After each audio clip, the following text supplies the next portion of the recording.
नमस्कार, दृष्टि आईएएस के टुडेज जी के प्रोग्राम में आपका स्वागत है। सबसे पहले पिछले सेशन का रिकैप देख लेते हैं। पहला प्रश्न था, निम्नलिखित कथनों पर विचार कीजिए।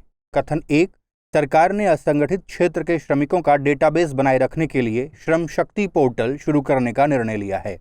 दूसरा कथन, इस पहल के तहत श्रमिकों को 12 अंकों की विशिष्ट संख्या वाला एक ई श्रम कार्ड जारी किया जाएगा। और तीसरा कथन, इस पोर्टल पर पंजीकरण के लिए श्रमिकों को आधार कार्ड की आवश्यकता नहीं होगी। उपर्युक्त में से कौन सा अथवा से कथन सही है अथवा है?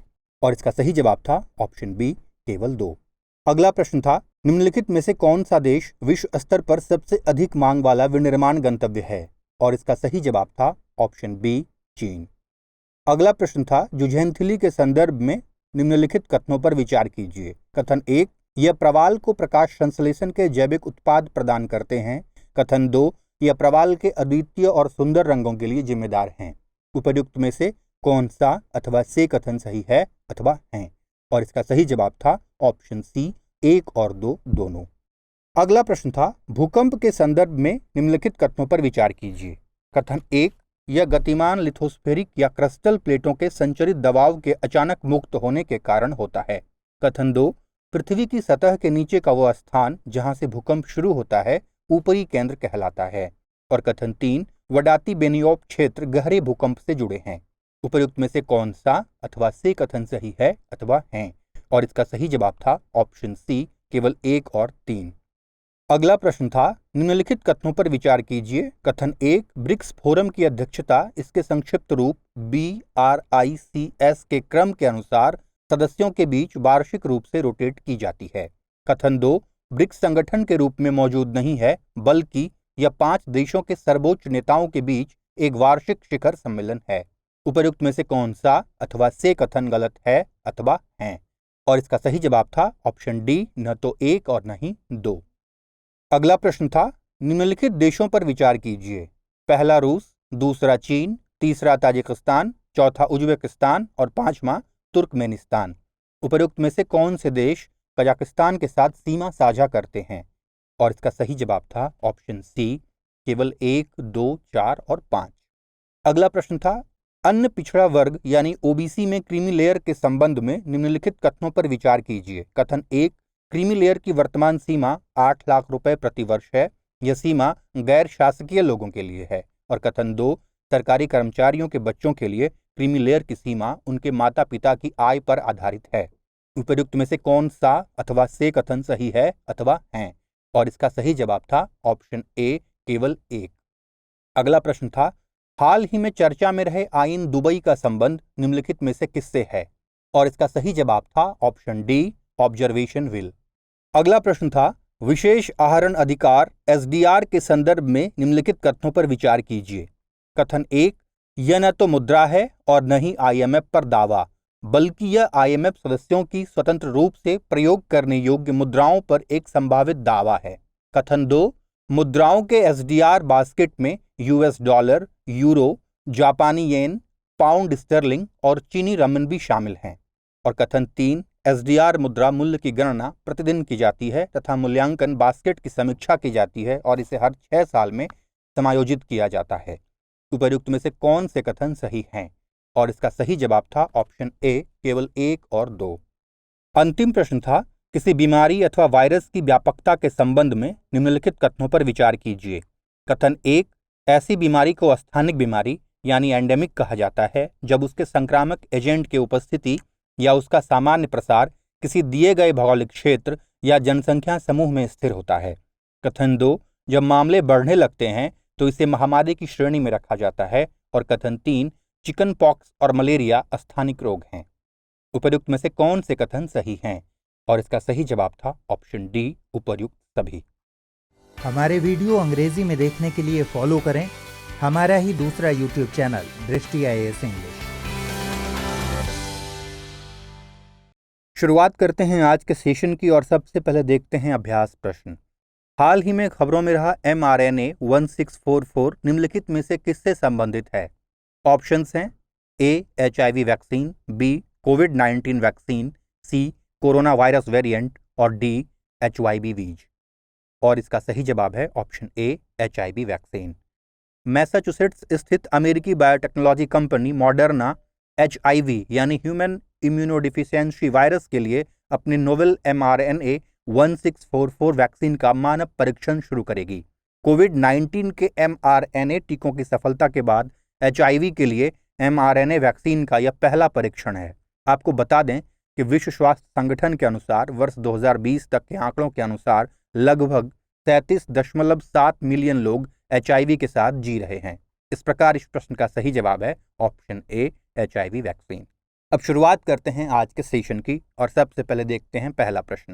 निम्नलिखित कथनों पर विचार कीजिए। कथन 1, proactive governance and timely implementation यानी प्रगति प्लेटफॉर्म को IIT खड़गपुर द्वारा डिजाइन किया गया है। कथन 2, इस प्लेटफॉर्म के माध्यम से हर महीने में एक बार चौथे बुधवार को इंटरेक्शन होता है जिसे प्रगति दिवस के रूप में जाना जाता है। उपयुक्त में से कौन सा अथवा से कथन सही है अथवा हैं?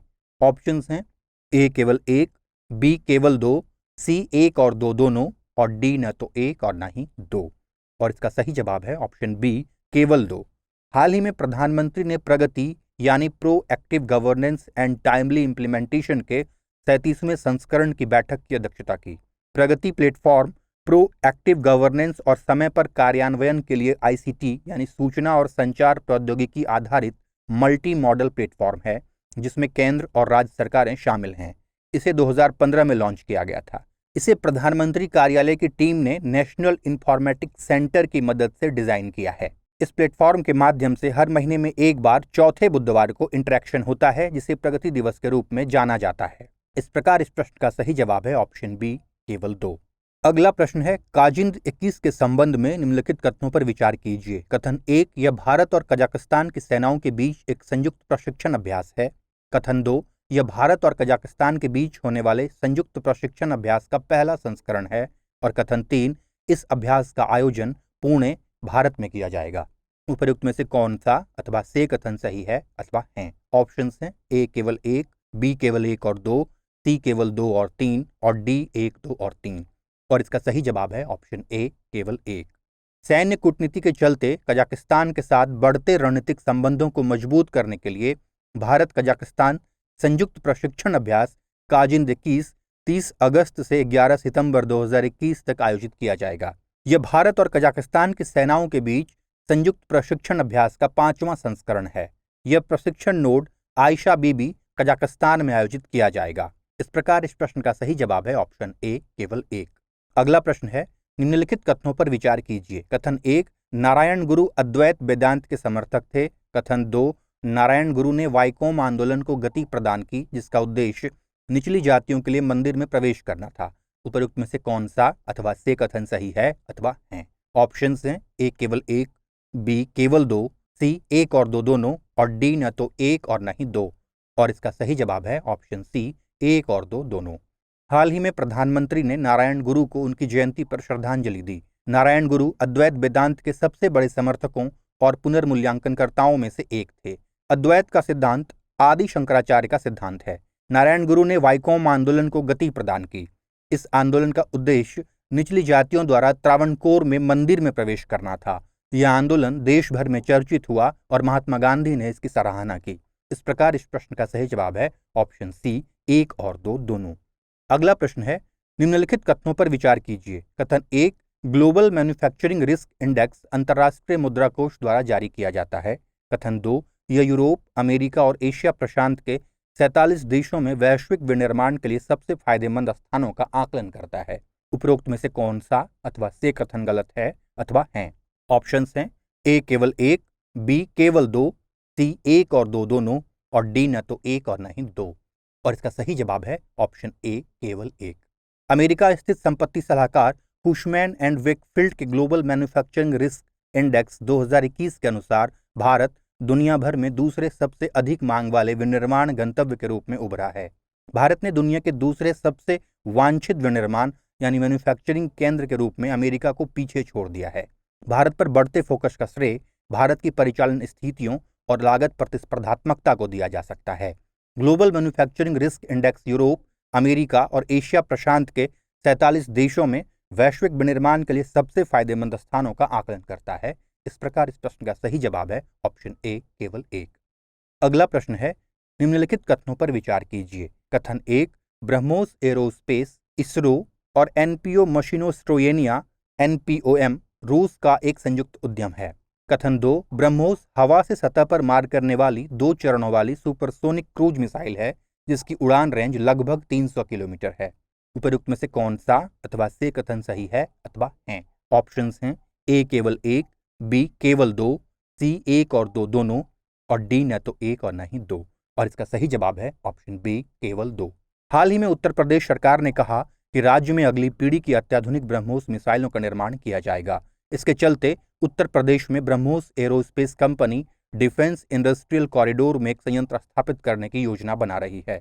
ब्रह्मोस एरोस्पेस भारत सरकार के रक्षा अनुसंधान और विकास संगठन यानी डीआरडीओ और रूस सरकार के एनपीओएम यानी एनपीओ मशीनोस्ट्रोयेनिया का एक संयुक्त उद्यम है। ब्रह्मोस 2 चरणों वाली हवा से सतह पर मार करने वाली सुपरसोनिक क्रूज मिसाइल है जिसकी उड़ान रेंज लगभग 300 किलोमीटर है। इस प्रकार इस प्रश्न का सही जवाब है ऑप्शन बी केवल 2। अगला प्रश्न है, निम्नलिखित देशों पर विचार कीजिए। पहला अल्जीरिया, दूसरा मॉरिटानिया, तीसरा नाइजर, चौथा सेनेगल, पांचवा घाना और छठा बेनिन। उपयुक्त में से कौन से देश माली देश के साथ सीमा साझा करते हैं? ऑप्शंस हैं ए केवल 2, 3, 4, 5 और 6, बी केवल 1, 2, 3 और 4, सी केवल 1, 2, 4 और 5 और डी केवल 1, 3, 4, 5 और 6। और इसका सही जवाब है ऑप्शन बी केवल 1, 2, 3 और 4। भारत ने मोफ्ती क्षेत्र में माली देश के सशस्त्र बलों के काफिले पर हाल ही में हुए आतंकी हमले की कड़ी निंदा की है। इस हमले में माली देश के 15 सैनिक मारे गए थे। माली गणराज्य पश्चिम अफ्रीका में भूमि से घिरा देश है। माली अफ्रीका का 7वां सबसे बड़ा देश है। यह उत्तर में अल्जीरिया, पूर्व में नाइजर, दक्षिण में बुर्किना फासो और कोटे डी आइवर, दक्षिण पश्चिम में गिनी और पश्चिम में सेनेगल और मॉरिटानिया से सीमा साझा करता है। इस प्रकार इस प्रश्न का सही जवाब है ऑप्शन बी केवल 1, 2, 3 और 4। अगला प्रश्न है, उचित और लाभकारी मूल्य के संबंध में निम्नलिखित कथनों पर विचार कीजिए। कथन 1, यह कृषि लागत और मूल्य आयोग की सिफारिश पर निर्धारित किया जाता है और आर्थिक मामलों की कैबिनेट समिति द्वारा इसकी घोषणा की जाती है। समिति की अध्यक्षता प्रधानमंत्री करते हैं। कथन 2, राज्य परामर्श मूल्य की घोषणा प्रमुख गन्ना उत्पादक राज्यों द्वारा की जाती है जो आमतौर पर उचित और लाभकारी मूल्य से अधिक होता है। उपयुक्त में से कौन सा अथवा से कथन सही है अथवा हैं? ऑप्शंस हैं ए केवल 1, बी केवल 2, सी 1 और 2 दोनों और डी न तो 1 और न ही 2। और इसका सही जवाब है ऑप्शन सी 1 और 2 दोनों। प्रधानमंत्री नरेंद्र मोदी की अध्यक्षता में आर्थिक मामलों की कैबिनेट समिति ने गन्ने के उचित और लाभकारी मूल्य को चीनी सीजन 2021-22 के लिए 290 रुपये प्रति क्विंटल की दर से 10% की रिकवरी के आधार पर मंजूरी दी। गन्ने की कीमतें केंद्र सरकार और राज्य सरकार द्वारा निर्धारित की जाती है। केंद्र सरकार उचित और लाभकारी मूल्य की घोषणा करती है जो कृषि लागत और मूल्य आयोग की सिफारिश पर निर्धारित होता है और आर्थिक मामलों की कैबिनेट समिति द्वारा घोषित किया जाता है। आर्थिक मामलों की कैबिनेट समिति की अध्यक्षता प्रधानमंत्री करते हैं। राज्य परामर्श मूल्य की घोषणा प्रमुख गन्ना उत्पादक राज्यों द्वारा की जाती है जो आमतौर पर उचित और लाभकारी मूल्य से अधिक होता है। इस प्रकार इस प्रश्न का सही जवाब है ऑप्शन सी 1 और 2 दोनों। अगला प्रश्न है, एक राष्ट्र एक राशन कार्ड के संबंध में निम्नलिखित कथनों पर विचार कीजिए। कथन 1, यह राष्ट्रीय खाद्य सुरक्षा अधिनियम के तहत पंजीकृत प्रत्येक लाभार्थी को आवंटित एक सार्वभौमिक राशन कार्ड है। कथन 2, यदि लाभार्थी एक स्थान से दूसरे स्थान पर प्रवास करता है तो लाभार्थी अपने मूल स्थान की परवाह किए बिना गंतव्य शहर में स्थित उचित मूल्य की दुकान से रियायती खाद्यान्न खरीद सकता है। और कथन 3, यदि लाभार्थी के पास पहले से ही राशन कार्ड है तो उसे आधार कार्ड की आवश्यकता नहीं है। उपयुक्त में से कौन सा अथवा से कथन गलत है अथवा हैं? ऑप्शंस हैं ए केवल 1, बी केवल 2 और 3, सी केवल 3 और डी केवल 1 और 3। और इसका सही जवाब है ऑप्शन सी केवल 3। हाल ही में प्रधानमंत्री ने प्रगति यानी pro active governance and timely implementation के 37वें संस्करण की बैठक की अध्यक्षता की। प्रगति प्लेटफॉर्म प्रो एक्टिव गवर्नेंस और समय पर कार्यान्वयन के लिए आईसीटी यानी सूचना और संचार प्रौद्योगिकी आधारित मल्टी मॉडल प्लेटफॉर्म है जिसमें केंद्र और राज्य सरकारें शामिल हैं। इस बैठक के दौरान उन्होंने one nation one ration card योजना की समीक्षा की। One nation one ration card का उपयोग करके लाभार्थी एक स्थान से दूसरे स्थान पर प्रवास करने पर अपने मूल स्थान की परवाह किए बिना गंतव्य शहर में स्थित उचित मूल्य की दुकान से रियायती खाद्यान्न खरीद सकता है। इसके लिए इलेक्ट्रॉनिक पॉइंट ऑफ सेल उपकरणों पर बायोमेट्रिक प्रमाणीकरण के माध्यम से लाभार्थियों की पहचान की जाती है। ये उपकरण प्रत्येक उचित मूल्य की दुकान पर लगाए गए हैं। आधार कार्ड को राशन कार्ड के साथ जोड़ा गया है, जो लाभार्थियों को पहले के ही राशन कार्ड का उपयोग करके राशन प्राप्त करने में मदद करता है। इस प्रकार इस प्रश्न का सही जवाब है ऑप्शन सी, केवल 3। अगला प्रश्न है, ड्रोन नियम 2021 के संबंध में निम्नलिखित कथनों पर विचार कीजिए। कथन 1, नियमों के अनुसार भारी पेलोड ले जाने वाले ड्रोन और ड्रोन टैक्सियों को शामिल करने के लिए ड्रोन के कवरेज को 300 से बढ़ाकर 500 किलोग्राम कर दिया गया है। कथन 2, अनुमतियों की संख्या 25 से घटाकर 5 कर दी गई है। और कथन 3, नियम के तहत किसी भी पंजीकरण या लाइसेंस जारी करने से पहले किसी सुरक्षा मंजूरी की आवश्यकता नहीं होगी। उपर्युक्त में से कौन से कथन सही हैं? ऑप्शंस हैं ए केवल 1 और 2, बी केवल 1 और 3, सी केवल 2 और 3 और डी उपर्युक्त सभी। और इसका सही जवाब है ऑप्शन डी, उपर्युक्त सभी। केंद्र सरकार ने ड्रोन नियम 2021 की घोषणा की है। इसके तहत हवाई अड्डे की परिधि से येलो जोन को 45 किलोमीटर से घटाकर 12 किलोमीटर कर दिया गया है। अब ग्रीन जोन में और हवाई अड्डे की परिधि से 8 से 12 किलोमीटर के बीच के क्षेत्र में 200 फीट तक ड्रोन के संचालन के लिए किसी अनुमति की आवश्यकता नहीं है। नियमों के अनुसार भारी पेलोड ले जाने वाले ड्रोन और ड्रोन टैक्सियों को शामिल करने के लिए ड्रोन के कवरेज को 300 से बढ़ाकर 500 किलोग्राम कर दिया गया है। अनुमतियों की संख्या 25 से घटाकर 5 कर दी गई है। नियम के तहत किसी भी पंजीकरण या लाइसेंस जारी करने से पहले किसी सुरक्षा मंजूरी की आवश्यकता नहीं होगी। अब सरकार ने अनुमतियों के लिए शुल्क को नाम मात्र के स्तर तक कम कर दिया है। अधिकतम जुर्माना भी घटाकर 1 लाख रुपए कर दिया गया है। इस प्रकार इस प्रश्न का सही जवाब है ऑप्शन डी, उपर्युक्त सभी। अंतिम प्रश्न है, भारत का कौन सा राज्य राष्ट्रीय शिक्षा नीति को आधिकारिक रूप से लागू करने वाला पहला राज्य बन गया है? ऑप्शंस हैं ए तेलंगाना, बी उत्तर प्रदेश, सी कर्नाटक और डी केरल। और इसका सही जवाब है ऑप्शन सी, कर्नाटक। कर्नाटक राष्ट्रीय शिक्षा नीति को आधिकारिक रूप से लागू करने वाला देश का पहला राज्य बन गया है। नई नीति के तहत कर्नाटक के उच्च शिक्षा विभाग ने प्रवेश मॉड्यूल पेश किया है। इस नीति के तहत राज्य के विश्वविद्यालय प्रवेश की प्रक्रिया शुरू करेंगे। इस प्रकार इस प्रश्न का सही जवाब है ऑप्शन सी, कर्नाटक। अब बारी है आज के अभ्यास प्रश्न की। परमाणु संलयन के संदर्भ में निम्नलिखित कथनों पर विचार कीजिए। कथन 1, भारी समस्थानिक ऊर्जा उत्पन्न करने के लिए विखंडित हो जाते हैं। कथन 2, यह प्रक्रिया सूर्य को ऊर्जा प्रदान करती है। और कथन 3, यह प्रक्रिया पदार्थ की प्लाज्मा नामक अवस्था में घटित होती है। उपर्युक्त में से कौन सा अथवा से कथन सही है अथवा हैं? ऑप्शंस हैं ए केवल 1, बी केवल 1 और 2, सी केवल 2 और 3 और डी 1, 2 और 3। उत्तर हमें कमेंट सेक्शन में जरूर भेजिएगा। अगले सेशन में फिर मिलते हैं। शुक्रिया। प्रिय व्यूवर्स, इसी टॉपिक को इंग्लिश में देखने के लिए देखिए दृष्टि IAS इंग्लिश यूट्यूब चैनल।